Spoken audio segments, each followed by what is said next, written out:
Welcome back to Film-Studio-Taku-in-Japan. This is T. Mellon of T. Mellon Photography, as well as Film-Studio-Japan.com.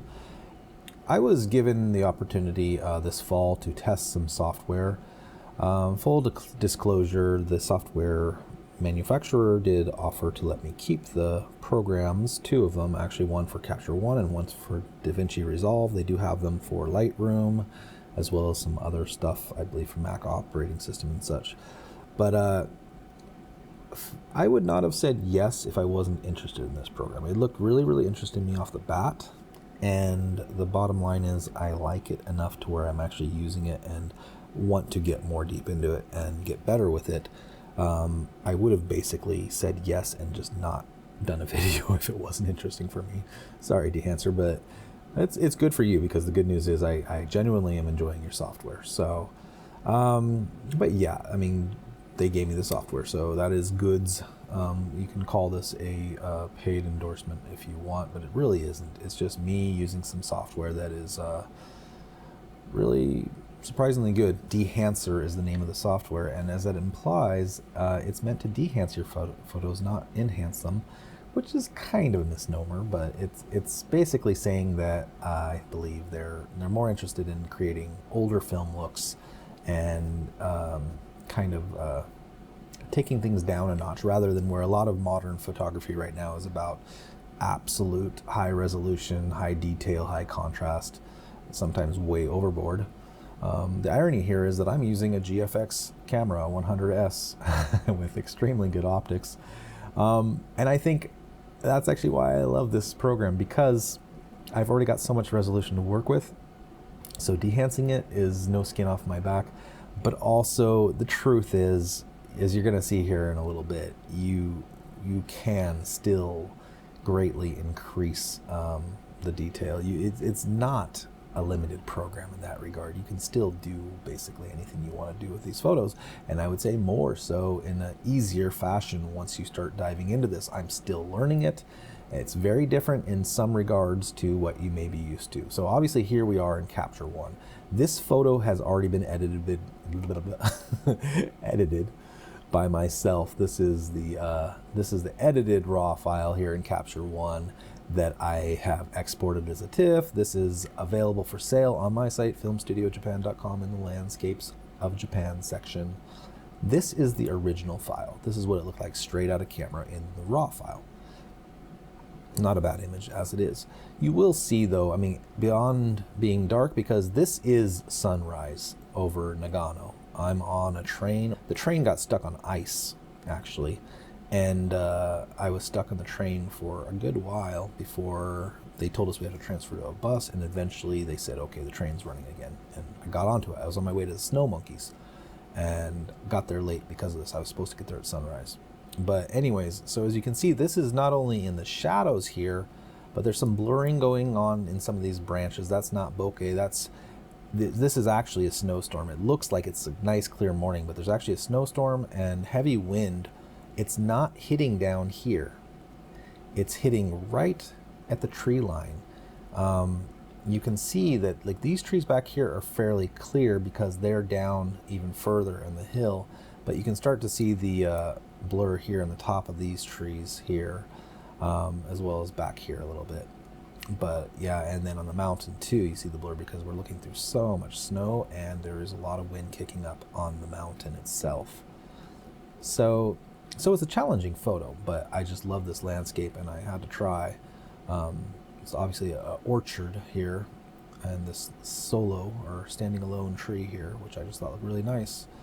But anyways, so what I did here, you can see I greatly increased the contrast, kind of brightened up this area here, added a little bit more to the shadows here, and really just try to create layers of separation in this photo. They're already there. I mean, I didn't have to do a lot to this photo. I definitely blew out a little bit back here, partially a stylistic choice, but also just because the way I was working with the file, and Capture One just kind of ended up looking like that, but I liked the look. But my challenge here today is I'm going to try to recreate something similar using the Dehancer plugin. So I've already done one colored one, or let's see, which one was it? I believe it's this one, or was it this one? This one. So this was right off the bat. I'm going to show you what this was in just a second here. This is just clicking on one of their presets, one of their film presets, and I really loved the way this looked with the grain. I generally don't go very heavy on grain, but that's something they just excel at. Like their grain always looks like film grain, no matter how heavy it may or may not be. So I was really impressed with that. But this is just the JPEG. So the same here. This is the raw file. This is the JPEG. I can work with a TIFF from the raw file in Dehancer, but what I noticed was lagging issues, and that is, I guess, because my computer is a little bit outdated. I'm using an older Ryzen 8 core processor. I do have a lot of memory, and it is clocked to, it's stock at 4,000 megahertz. So it's, yeah, whatever. It's a decent system. It's got a decent older graphics card, but it's definitely needing an update. It's ready. So we're just going to open up though this this variant here, which is just, again, all I did here, by the way, this versus the raw file is just brightness and a tiny bit of contrast and detail added in these branches to try and give Dehancer something that I don't have to go too much into the controls to adjust that part of it, but you'll see what we're going to do here. The truth is, I don't know what we're going to do here, because I was making this video and I had some issues, as I've been having lately, and had all the audio sorted out, and here we go, Dehancer. So JPEG, I could again do a TIFF, DNG, etc. We're saying 300 pixels per inch. Normally I do 5,760 because that's my printer's maximum resolution, but for today we're just doing this. But anyways, yeah, so I recorded the first half of this video and realized that, oh, I didn't even turn OBS on. So there was no video, it was just me talking. Silly, huh? So this is gonna load. Is that the first? No, this is the last one that I was working on, which is actually the one we're going to probably be working off of. But yeah, as you can see here, I mean, this is even heavier grain. I love the way this looks though for what it is. I probably would not offer this for sale like this, at least not right now in my career as I'm trying to kick it off. But this is something I would love to print out like this and maybe showcase in a gallery and see what people's reaction is to it, because that kind of grain can look amazing on certain print papers, especially some of the Japanese washi paper that I work with that has some beautiful grain that sometimes matches this type of grain, and just it gives it such a tactile, you know, physical, like you can feel it like almost like it's made out of stone, like with this grain. It just looks amazing. So we're gonna show you though really quickly the ones that during my last video that got all messed up. Excuse the noise here, that's my giant water jar. If you're not drinking water out of a giant water jar, you're probably not drinking enough water. But yeah, so I'm just gonna show you the ones rather than show you all of these, because there's so many and a lot of them are great. We'll probably do a more detailed video showcasing all their different stuff in the future here. Just to click a few. Ambrotype, I actually haven't seen that one. Oh wow. Oh, I like that one. That one's going on the list. Yeah, I'm gonna write that on the list right now. That one's really impressive. You know, I realize many of you probably see that right now as a blown out image. This may be a new one because I just updated it. You can see though, by Anatole Green is the person who made this one. So maybe that is a recent upload, because I really have never saw that one, and I went through every single one before. Normal. So now I'll tell you why I like this one, because this my intended effect was to really brighten up this tree here and get it just glowing white with snow that's on it, as well as some of these in the background. Now I would like to add some shadows right here in the lower portion while keeping the snow on top brighter, and kind of same thing back here. And obviously I want to get back that detail in the mountains. I don't want it to look like a snow flurry back there, at least not that much of a snow flurry. But overall, I really like what this is doing. I would say it's almost edging into a kind of an Ansel Adams look, especially if I were to work it. So anyways, that one's really cool. I like that. And that's now in my category of things I'll probably work at a later date. So yeah, a lot of these are just really pleasing just immediately when you click on them, okay? All the Fuji ones are just gonna look really good. I would say I actually like the way it handles the Fuji stuff better than Capture One. More subtle usually. And that goes for Darktable too, which I use a lot of Fujifilm 7s in Darktable. Now, Fuji Reala, it doesn't say Reala Ace, but Reala Ace, was just released by Fuji. That's not available in Capture One. So here, Reala, it doesn't say Ace. I don't know the difference, but a lot of stuff that's not available in Capture One is available here. And presumably, as this program grows, that will grow as well. This one I really love, by the way, the Fuji Velvia 50. It's another one with a really nice heavy grain, but you just see the way it handles the gradient here with the grain is really, really nice. And the shadows too. I would definitely want to brighten the tree, and there's a lot I would do, but overall it's a really nice starting point. Okay, so rather than going into every single one of these again though, as I was doing in the past video, we'll start with what I did like earlier. So Fuji Print Industrial, I believe, is what we're going for. Oh, we're going to stop at Natura. I know, I get sidetracked here, but Natura is always really nice looking, in my opinion. Yeah, those are really nice. Here we go. Fuji Print Industrial 100, but I believe I actually changed to the 400. The 400 is the one that I really, really liked, and that's right here. Now, for those that hate magenta, get ready, because this is magenta. But there's a reason for it. This is what it looked like. This is, to my eyes, identical to what I was seeing outside the window of the train. And I have a terrible memory in general, but colors, I have a very good sense of what colors looked like when I saw them the first time, because I don't know how to explain it, and I think it's why I enjoy photography so much, and why, dare I say, that I'm a good photographer, let's say better than the average photographer, is because I just feel colors when I see them. I feel the warmth, the tones, like I try not to sound overly what's the word? I don't know. Trendy, I think, but I do feel it like in my soul, in my spirit. I feel like deep connection with colors and light, and it's the way I before I frame things, I'm looking for the light and the color and the feeling, and this is the light and the color that I felt when I saw this landscape. So it was a little bit darker, and especially in this area. The mountain's pretty accurate, but here is a little bit deeper, darker. But generally speaking, this is what I was looking at. So that's an awesome look, and that's one I definitely will be working with again in the future. Next was Fuji Kodak. Which one was this? 200 Endura. So that is 400 Endura.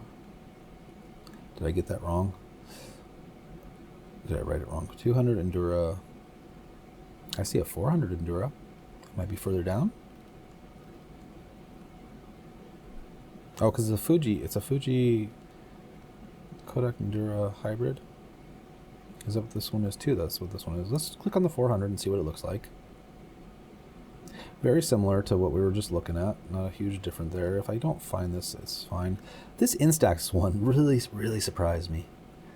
Look at this. This one is nice. Look at that. That's a finished product. I mean, that I could sell that as it is. But that's a really, really, really nice image. So the next one is Kodak Aero Color. Let's see if we can find that. There we go. Yeah, Aero Color 4. Again, one of these kind of grainy. This one's a little bit softer grain. It's really nice though, the way this brings out these trees right here. This really soft, beautiful tones. This, just for the record, yes, Fujifilm GFX has a huge amount of resolution, but if you don't realize it, let me show you. We're dealing right here. If you look down here, ISO 1600. Fuji loses detail after 800, no matter what people say. There is still a ton of detail, but it starts to become more grainy. 200 shutter speed, that's to try and avoid the blur, because it's, yeah. the landscape, the distance, the trees moving, all that sort of stuff. I wanted to try and minimize blur. And f22, which you might be screaming diffraction at your screen right now, but this is a medium format, so it's a 0.79 crop, which includes the f-stop is going backwards. So this is more like an f16. Don't quote me exactly on that, but and also this lens goes up to, I believe, f32. So maybe a tiny bit of diffraction, but not really. I often shoot at f18 and f22, and other than in lights, sometimes I see it in like the actual centers of lights in the distance. There's a little bit of weird diffraction, but generally speaking, the scene holds up very well.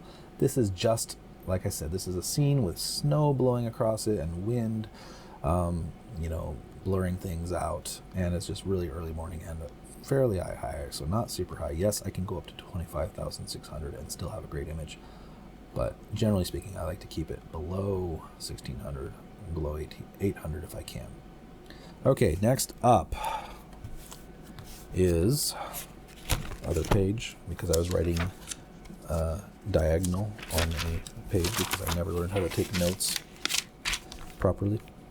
So we have Ectochrome, which always reminds me of Ectoplasma from Ghostbusters, E100, and that is, I don't know why I wrote that one down. Was there a better one? Let's see, Ectochrome E100.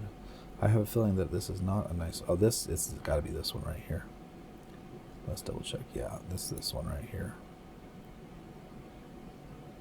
Oh, I see. So this is that one. Okay, this is mine. You can see a lot of these are mine. I think these are ones I was playing around with a snow monkey where I was just trying to make him super purple. I think that's what these are. And you can see obviously it looks posterized and stuff, and it's fine. Yeah, there's actually a lot of mine are right here. These are not going to work on here because they're specific to like dark photos and such. But this one right here, that's a nice one. I like what I've done there. Okay, but there's another one of mine that's coming up here in a second. But first we're gonna go to the very, very bottom here, okay? So we're skipping all this. I didn't realize earlier when I was doing this video that this one was mine actually. I did a good job. So here we go. Sfemma type 42, either Russian or Swedish, I don't know, but that's a nice image. It's soft. It looks old. This is definitely a good example of, I think, what they're aiming for here. It looks like an older, perhaps medium format look. Really, talking like maybe 100-year-old kind of look. Here it says 1991. I don't know if that's the year or what, but to me this looks much older. So here we go. Rolia Ortho 25. Nice, solid image. Similar, perhaps. And I actually give the edge to the Sim on that.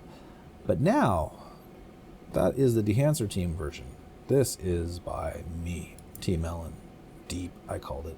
And here's why, because I layered this through my own magic, and it looks nice. I think this is very close to what I want to achieve, and may very well be what I use for this. No, it's not. I'm pretty sure that one was just out of Darktable. It has to be, because it's a raw file. Can't do that with Dehancer. Not sure why. I think, you can do DNG, but I'm not sure. Fuji, maybe they'll be bringing that to this later on. So anyways, what I want to do for you today, though, is we're going to just take this Rolle. If I say that wrong, I'm sorry. I've been living in Japan for the same amount of time I've been doing serious photography, which is 14 years almost. But yeah, we're just going to take this one and not necessarily try and emulate this one, but just see what we can do with that, because I think that is a very nice starting point. There are probably better starting points. Honorable mentions would definitely be that Ektar, the Ectochrome, and others. So going to the controls here, and this is really where this program really started to impress me. I mean, these were nice, and the quickness of which they turned it into genuine film looking sims, not overly done film sims, which I think a lot of film sims are. Starting points, if not finished points, was really impressive. But when I started diving deeper, and these are not grayed out, you can just click on them and they'll work for all the film sims. We're not going to do the compression. Every time I do that, I'm like, oh yeah, that's right, the compression, just, We might use it later, but for now, no. So what are we going to do? No idea yet. I just like to go with it. We'll do a tiny, tiny bit. Nope, not that much. So this is where my computer just let you know it doesn't quite work as smoothly as I wish. Okay, right there. Okay, yes, this is a little bright in the background. We're going to work on that. We're going to leave the temperature where it is. We're going to leave the tint where it is. Defringing. Let's see if the defringing helps at all with this blur. You know, in a normal world it wouldn't, but in this world it may. It takes a while usually to kick in, so we're just going to wait. Nah, that didn't. Okay. Not really. So, contrast boost, we are going to just tiny bit up the contrast. Gamma correction. Back out of this. You can do this way. They need a slider. They don't have one yet. One of my nitpicks. Gamma correction we can play with a little bit.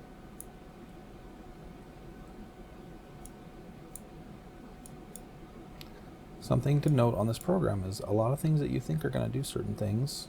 This might kick in a second here. A lot of times they don't do anything.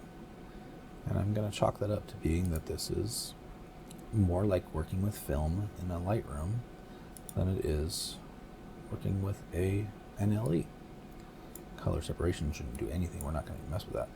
Okay, so film compression for the moment, we will leave that alone. We are going back to that though. There's another one very similar in the, it has the tonal contrast, color density and such, which I use a lot, but I also use this one sometimes. Okay, black point. We like the black point where it is, but we're going to play with it a little bit. Maybe to get the whites up in this trees. Oh, we went the opposite direction now. Ooh, that almost looks good. Let's drop it the other way. Yeah.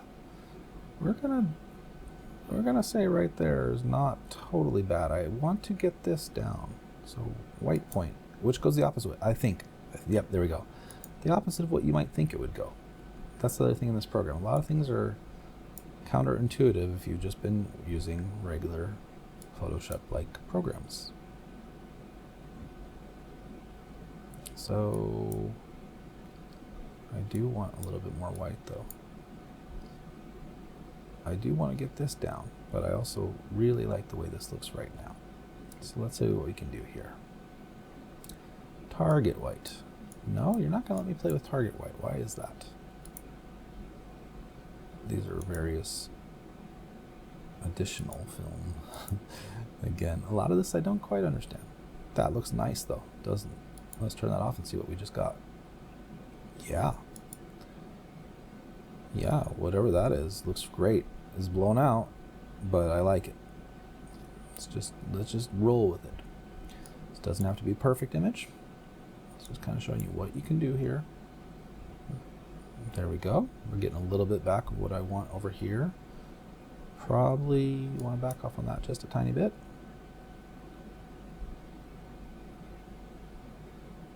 Nothing noticeable there. That's fine. Okay, color head, we will ignore. These get really interesting, by the way, when you do a color one. We'll do that in another video. Bottom line is I am doing these videos for myself, and for you, not for Dehancer, because I think that there is something to be learned here, and I think that's more interesting to me than whether or not you choose to buy the product. I mean, by all means, there's going to be an affiliate link below because, yeah, I am now officially a Dehancer affiliate, if they'll keep me.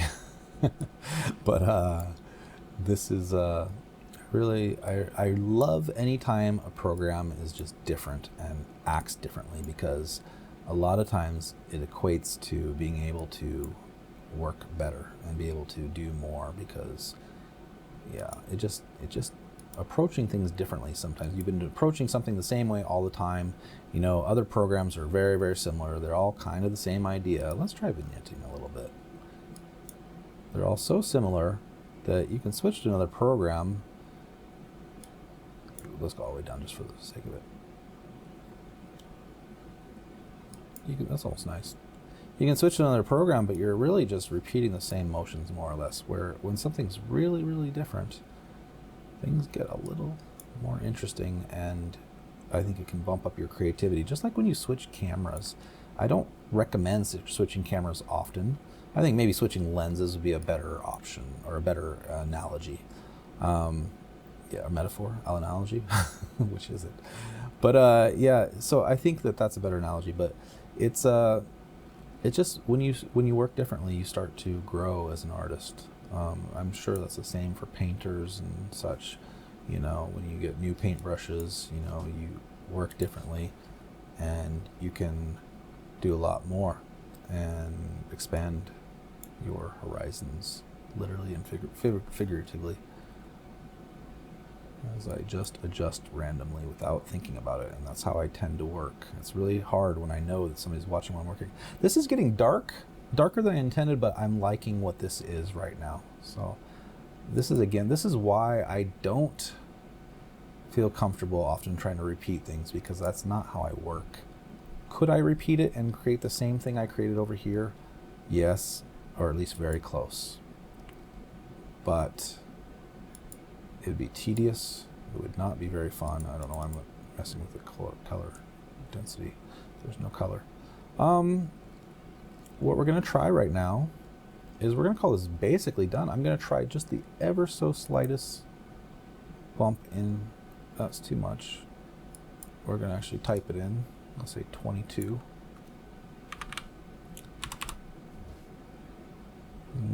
Tiny bit less, and then yes, I do see that watermark. If you don't, I see it. I won't say where it is because it may be on the one I'm selling. And okay, there it is. It's a snow mark. Okay, it's part of the image. That's part of where I am. No, I do remember the one actually I put on my website. I removed some watermarks. But I like that. Everything I like about this, I think I want to add just a tiny bit more contrast or take the exposure down. I'm not sure yet. That is way too much. Or was that the exposure just dropping? Was that a late reaction? Probably not. Ooh, that's... Ooh. I like that.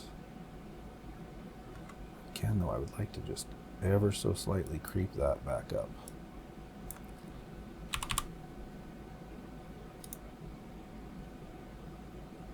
I think we got something here. I think this is pretty good.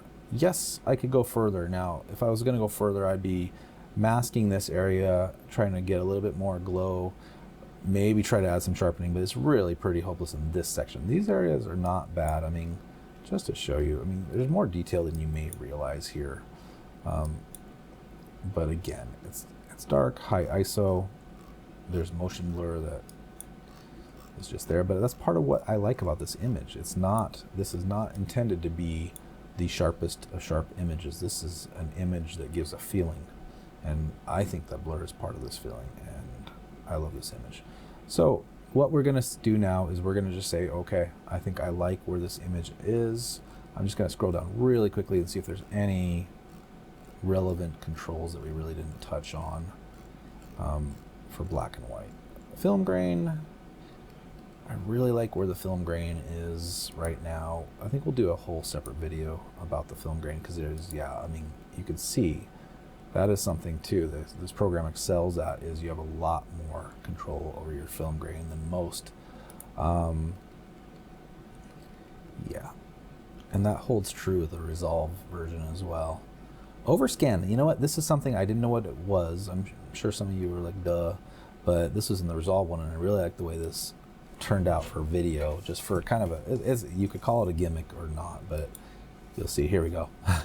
I love that because I do print film, or I do shoot film, and sometimes when I scan my film, I intentionally overscan, which now I know the term, just because I like the way it looks. In fact, that was it my YouTube channel or somewhere else? I have that as my banner going the other way. So you'll see too, if I click on overscan, assuming it's the same as it is in Resolve, and I'm sure it is, yeah, you can do horizontal.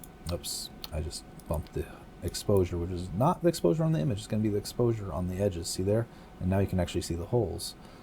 which is interesting, right? It should go to horizontal though. I don't know why it hasn't. So yeah, you can adjust things. There we go. You can adjust things like the type of holes.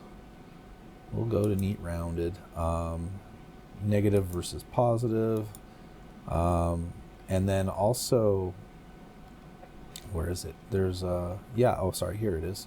Yeah. So Super 35 versus, you know, we're doing and nothing that's even there. But I think I tried. What was it? 8mm surprisingly looked good on these. 8mm, 16mm, maybe.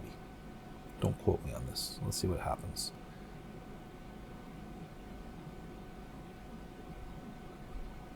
No, definitely not 8mm. Ultra Panavision is definitely not going to be the one because that's going to go super wide. But I think that about does it though. As soon as we see this terrible effect, we'll go back to 35. Oh, that's not bad. I like that. That's kind of cool. It's obviously, yeah. It's obviously cutting off the sides of the image, but I like the way that looks. But we are going to turn that off for now, and we're just going to, this image is finished. We say, okay. Now, one thing I don't like is there's not a save variant option like there is in Capture One. So if I want to do that, do another version, I would have to go back in there. But look, this is what we just came out with. You know, this versus my original that is for sale on my site. Which do you prefer? I may have to replace, you know, that was kind of the point of this video. I wanted to see if I could create something better that I would be more willing to have on my site than what I already have. And I think I came very close. I might want to do a little bit of a tint adjustment. It seems just slightly green, but that may just be compared to this one, which is slightly in the pinkish magenta area. Regardless, that's a nice image, and I think we'll export it after this video because I don't want to show you my file structure just in case. But yeah, so I think we came out with a really nice image here. You can obviously then go into Capture One and play with it more and get a lot more specific with it. Taking a darktable, that also is a very legitimate option because darktable in some ways is a really, really powerful program. So do we like what we just did? Yeah, so again, I think I just improved it. So it's a great starting point. It's a finished product as it was, but I think we can do more here. And obviously, do you want to see it? You want this water drop gone? I know you do. We'll do it. We'll get rid of this water spot here. I forgot, because I've been working with darktable lately, so I forgot how to do it in here, how to make it bigger. Not quite Capture One. Sometimes it gets really close, but not quite. I will undo that, and we will try one more time. And if it doesn't work, I'm going to say have a nice day. We'll do it with a healing mask, okay? Those usually work better.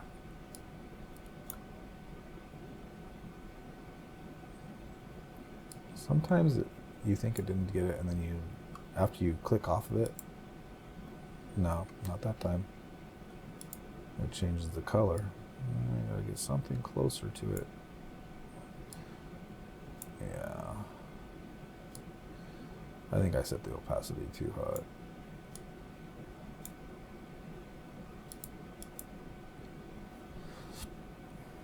One last try, shall we? Where'd it go? I can't find it anymore. Do you see it? Okay, we magically got it. Maybe. Maybe you see it. I don't see it. If I was going to go further, maybe a little bit more contrast up here, we could even do a slight gradient up here as well as down here. But I'm going to cut it here because I keep going and going and going. Before you know it, I have a 2-hour video. And I think as patient as those are that have been sitting through this whole thing, I don't think you're that patient. If you are, let me know in the comments below. Would you like to see more in-depth dives, or do you like more segment dives? For the time being, this is a segmented dive that's still fairly long. So I want to thank you for watching Film-Studio-Taku-in-Japan. Please check out my website, Film-Studio-Japan.com, where I sell high-quality, medium-format prints in very large sizes as well as more practical sizes for more budget-oriented collectors. They are almost all limited editions and printed on very fine papers, so they are going to stand the test of time, not only physically but in terms of collectability. I want to thank sincerely Dehancer, the Dehancer team. Thank you for letting me use this software. Thank you for letting me keep it, and I will put it to good use. You've my videos, I get it. I am not the atypical in-your-face YouTuber. I am more a little bit laid back and methodical in my approach, more organic, I believe. But what you've done is you've given it to somebody who generally will use it for an extended period, because I do see a place for it in my workflow. And in some ways, I think it speeds up my workflow, which I appreciate greatly. It lets me get looks more quickly. And yeah, so I do appreciate that. And I will put a link below for anyone who wants to purchase their software. So thank you for watching, and I'll see you in the next one. Peace.